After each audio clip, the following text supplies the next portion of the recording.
Hey everybody, this is Adam from Tungsten Amplification. Welcome back to the channel. If you would be so kind, please click the like button, click the subscribe button, leave a comment down below, tell me what your favorite stereo is, tell me about your favorite guitar amplifier, tell me about the weather in your area. Whatever makes you happy will make me happy. I am sitting here in front of a Magnavox 9302. This was pulled from a trashed console. The insides were not too bad. Came with all the original Mullard tubes. And today we're going to take a look at the guts, and I'm going to do some work to it because I'm turning it into a standalone hi-fi. Join me. I will apologize off the bat. I have a strange and unique setup today. I've got a microphone stand right next to my right leg, which I'm going to try really hard not to kick repeatedly.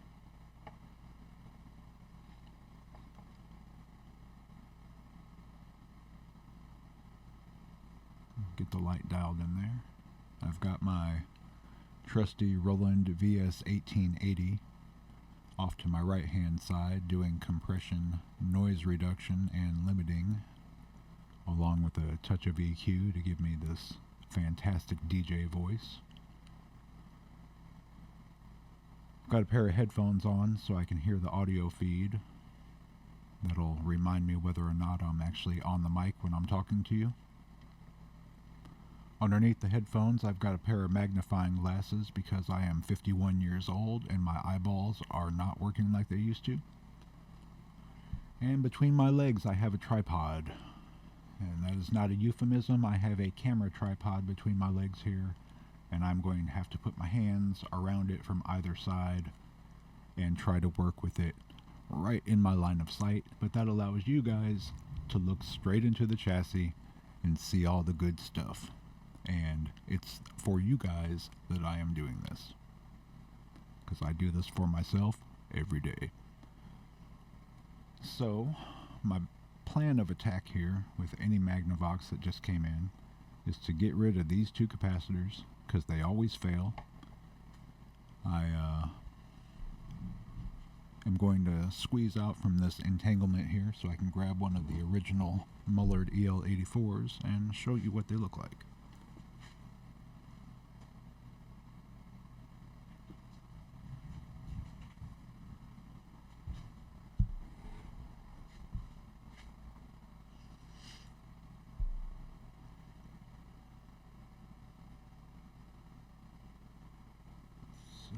See if I can get that in focus for you.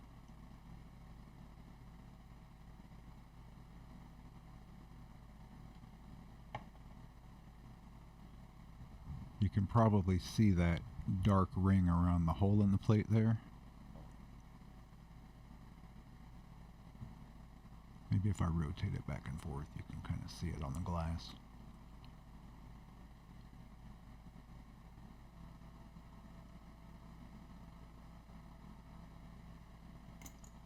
That's a clear sign that one or both of these capacitors, and I would say both because all four power tubes look like that, they were leaking DC, and those tubes were operating in a state that they were not designed for. I haven't tested the tubes yet. I hope they work because there's a quartet of Mullard EL84s, there's a pair of Mullard 6EU7 preamp tubes, and there's a nice Sylvania 5U4. Join me as I take a sip of the delicious sweet tea.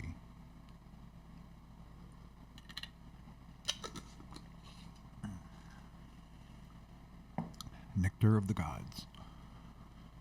So, as I was saying, these two capacitors are coming out. Generally, these two disc capacitors are also going to come out, and that will rebuild the phase inverter driver on each side.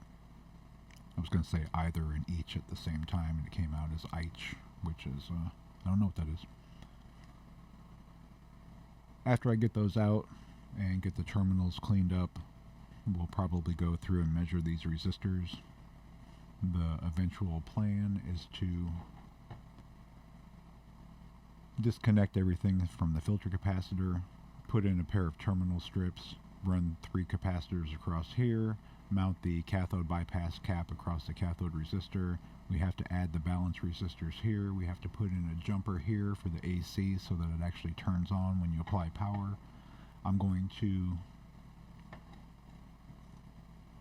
along the back wall here, put in a power switch and a fuse holder so that this is a safe device for people to use, as I do intend to sell it at some point. I will also be adding 5-way speaker binding posts to the back wall. On previous Magnavoxes, I have designed a 12AX7 circuit to put into this hole down here. I will not be doing that on this amplifier. I found that it's not needed. If you're driving it with a CD player, driving it with your phone, you can get it up to full volume. You don't really need an extra stage of amplification. So that's the plan. My soldering iron is heated up. I'm going to start off with my favorite tool, the baby booger sucker.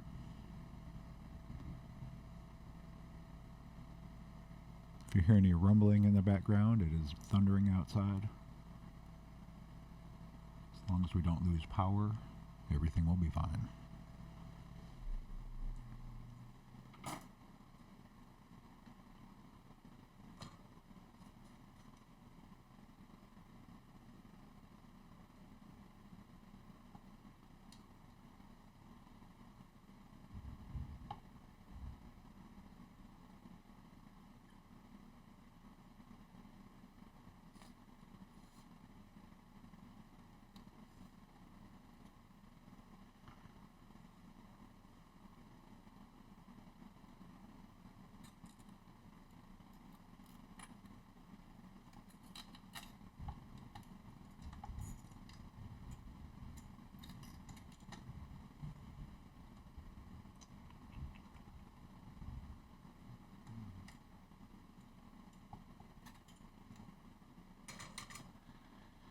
The terminals on these tube sockets are fragile, so if you're ever working on these and you have a problem getting your component out, it's better to cut that lead and then go back and get the little nub out, which is what I'm going to do here.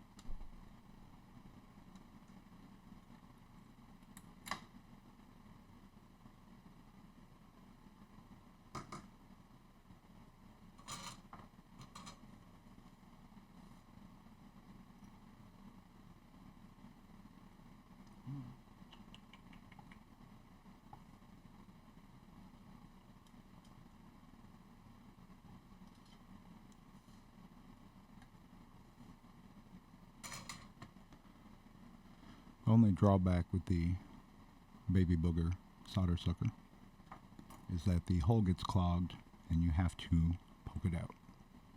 I like to use the leg of a capacitor.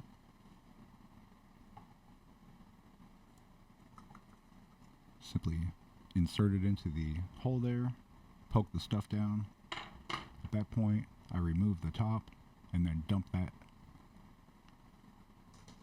in the trash. Put top back on, and you're back in business.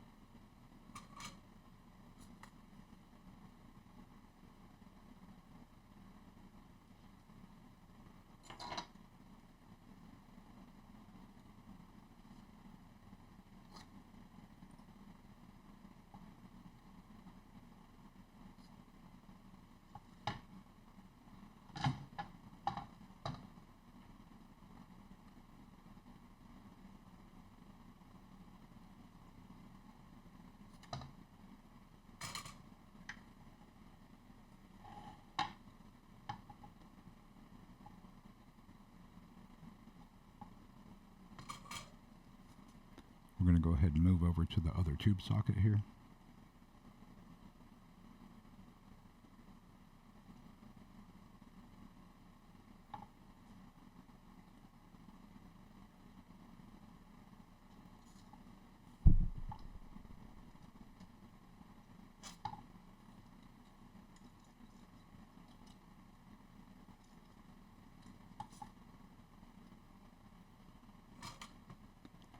And since I know about these terminals and I know how Magnavox was with wrapping their components, I'm not going to try to pull this one out. I'm just going to go ahead and cut it, and then I'll work with the leg afterwards.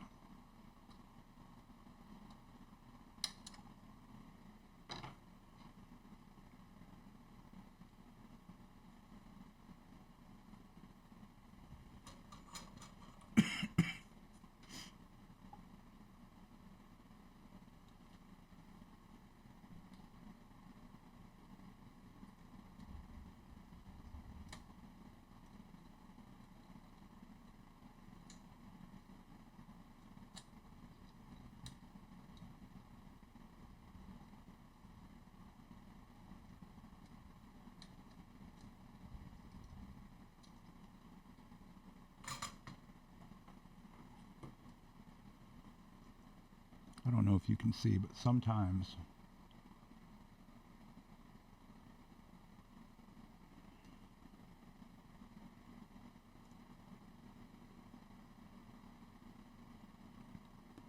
they're twisted on there so much, the only thing you can do is shove it that direction or whatever direction it's twisted, and then try to cut the little loop that's sticking through, so that when you heat it up with the solder again, you've got two smaller pieces that will fall out.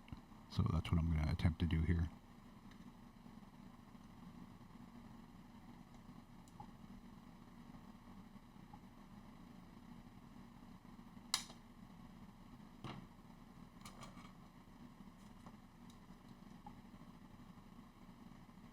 I've seen a lot of amps that other techs have worked on where they just end up leaving a mass of loops attached to the tube sockets, and when you come in later as the repair technician, you end up having to clean all that up anyways, so why not just do it right the first time?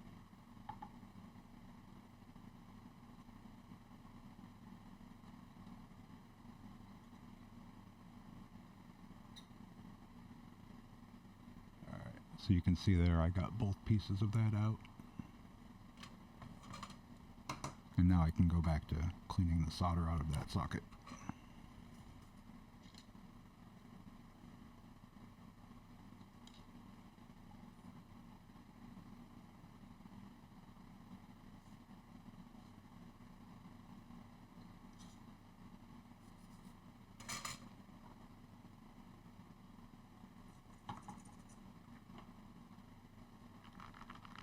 You can hear how much solder gets pulled in there. It doesn't seem like much when you're working with it, but if you use this tool, you'll end up dumping it more frequently. I used to have one of the spring-loaded solder suckers. I absolutely hate those things. They always clog, and the mechanical nature of it means that you can never get it clean enough to work properly again. The O-rings fail, the seals fail. It's just a trash in my opinion. I'd much rather spend $4 or $5 and get one of these, or spend $30 and get 6 of these. I've got 1 or 2 on every bench right now. Just saves a lot of aggravation.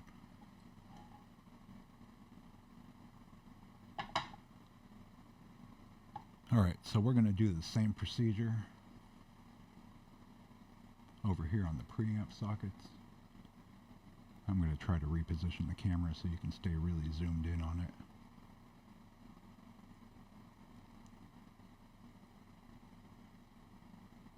Just bear with me.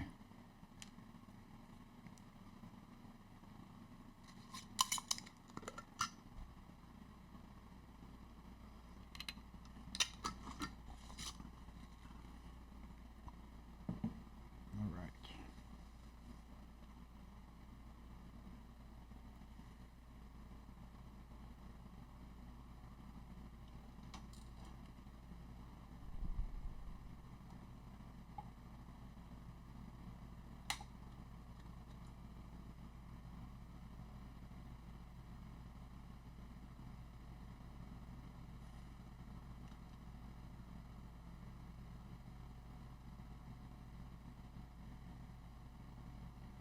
just for fun,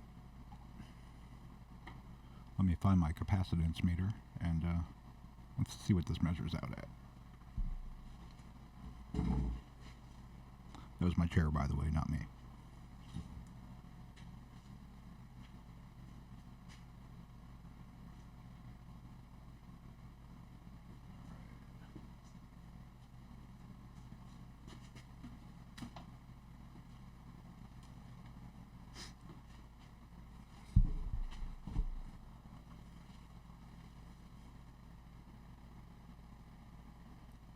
For those of you still watching at this point, I appreciate it. I promise you we'll do some fun stuff here. Alright. So this should read a 0.047.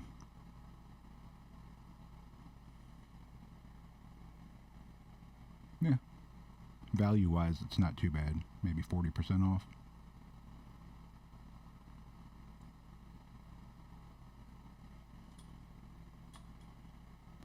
Clip this other one while I've got it. Got the meter out. Take a look.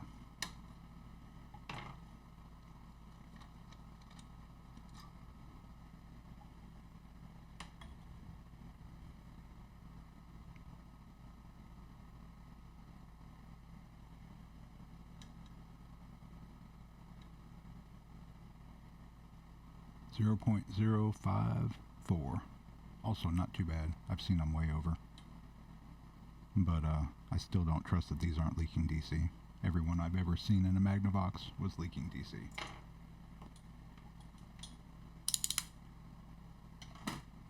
If this was a vintage guitar amplifier that had collectible value, I would consider keeping the original capacitors. I would actually measure to see if they were leaking DC. But based on the way those tubes look and my experience with these amps, not even going to waste my time. We're just going to put in new caps. That is how we roll. So let me go ahead and clean up these other two terminals. We'll put in some new caps and then we'll get to measuring some resistors. That is always enlightening.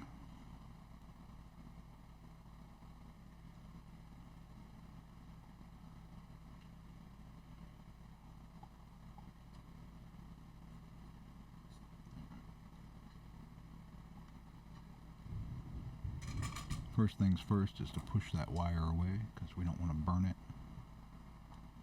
as we're soldering on that terminal right behind it. You know, these are simple things. Yes, you have to stop what you're doing and take a minute to ensure that you don't damage the item, but you know, I repair a lot of stuff and I see a lot of things that other techs were just like, yeah, that's good enough, and they just leave it. You know, they singe the insulation on something, they don't come back and put heat shrink over it. You know, if you make a mistake in somebody's amp, whether it's yours or something you intend to sell or something you're repairing for someone, you know, go back and fix it. It takes you 5 minutes. When somebody looks in there in the future, and I guarantee you they will, it'll be somebody like me that'll roast you on YouTube, or it'll be somebody that owns the item that, you know, will never buy your services again.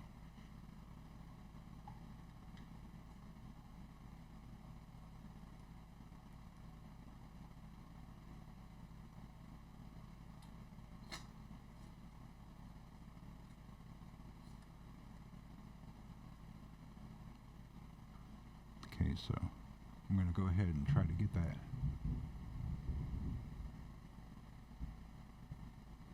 little piece of wire off the terminal here.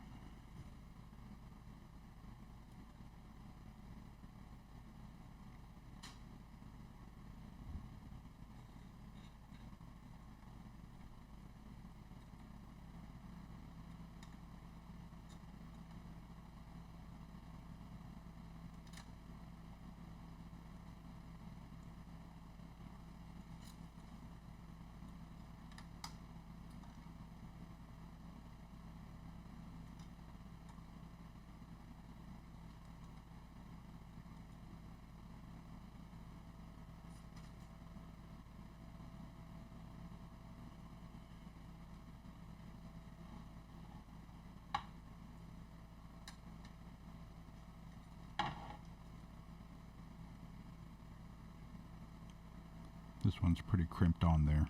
If it gives me too much of a fight, I will come up with a plan B, because again, these tabs on these tube sockets are very fragile.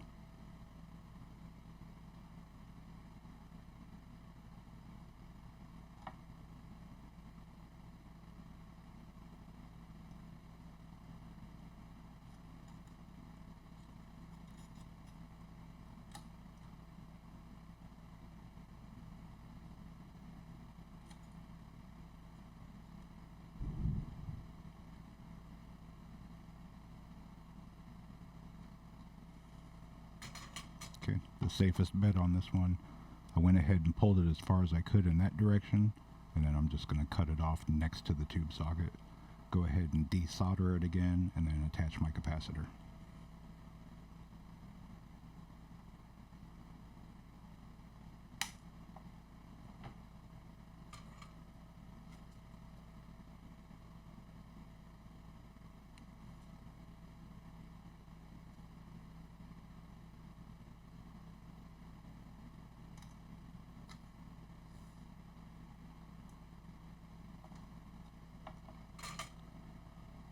Only problem with these guys, they're going to clog up right when you need them the most, every time.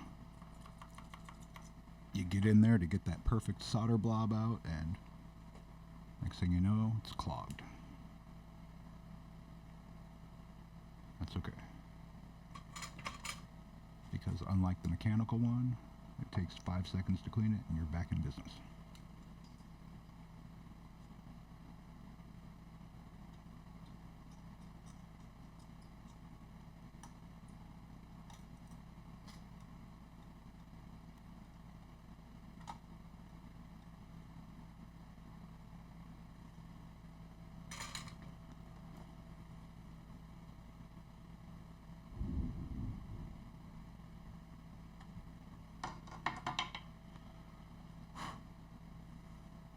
We're going to go ahead and do the same on the right side now. Just get both those terminals cleaned up so we can get our caps back in there.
I don't know if you guys can see that, but there's a complete loop around that tube socket with that capacitor leg, so instead of fighting with it and breaking the terminal, which I did on the first Magnavox I bought for myself, I just clipped it off.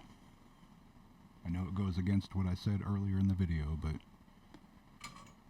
you gotta know the limitations of the gear you're working on sometimes. And if I break that pin off of there, that means I have to put in a new tube socket, and everything connected to it has to come off and go back on. That's not what I want to do here.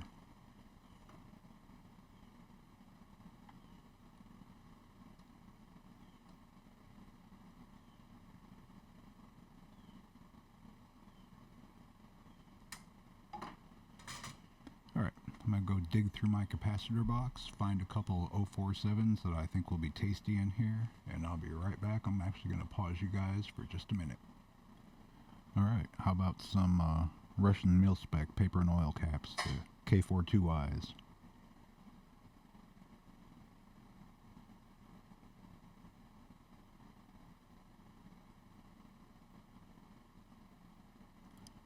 That will sound good.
Alright, we're going to go ahead and solder that first capacitor in.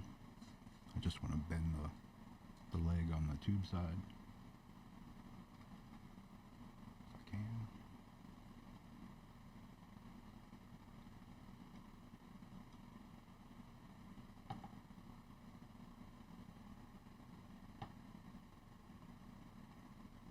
Just to provide a little bit of mechanical connection.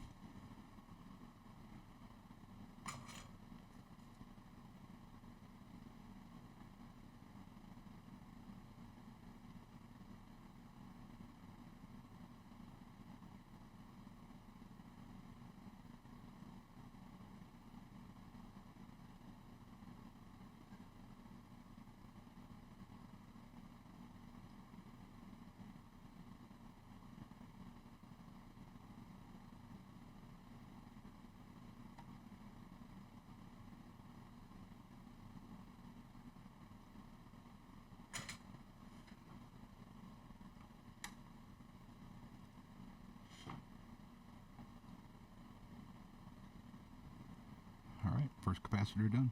Let's get number 2 in there.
That was a tight fit.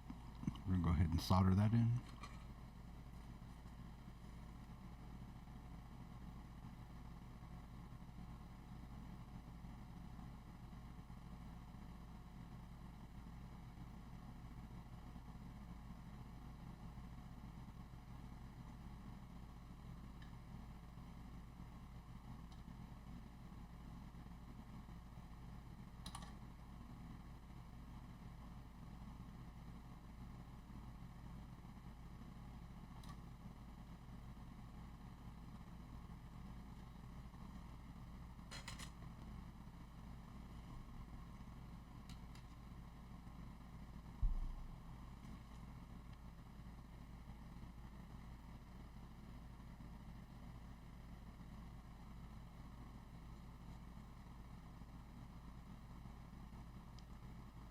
Alright, let's go ahead and do a quick resistor survey, make sure everybody's somewhere within spec, and that'll be it for the first part of this Magnavox restoration.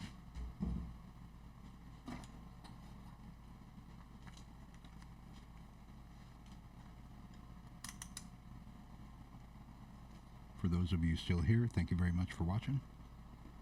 If you have not yet clicked the like button or the subscribe button, please do. Every little bit helps my channel as I try to get monetized. First resistor. It's 2.2K, reading 2.47, that's good. Next resistor is a 47K, reading 52. These are 220K. First one reads 235. Second one reads 340. It's still a little bit warm from soldering. We'll come back to that. Also 220K, reading 217, and reading 280. Another 2.2K, reading 2.5. Another 47K, reading 57. We've got a pair of 470Ks.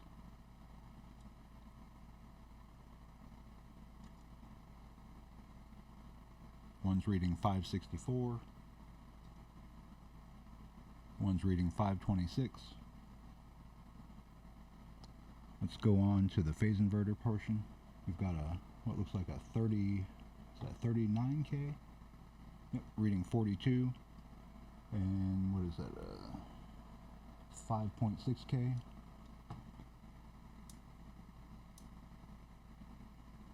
Reading 5.5, 5.75, that's good.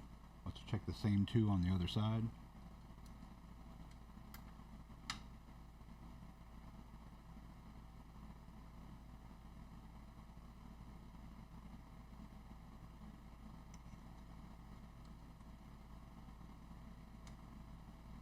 $39K, reading 42. 5.6K, reading 5.7. Perfect. Got a couple 220s, 220Ks to check. 227, that's fine.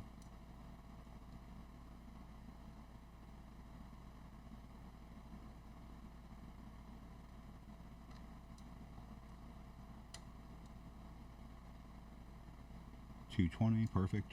Got a couple 470Ks. 561. 498, no problem.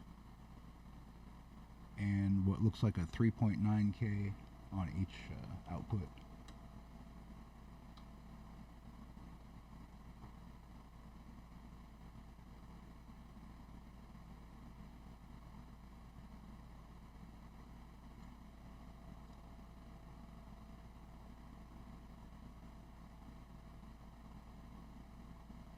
I'm getting 316 ohms. Maybe I misread those.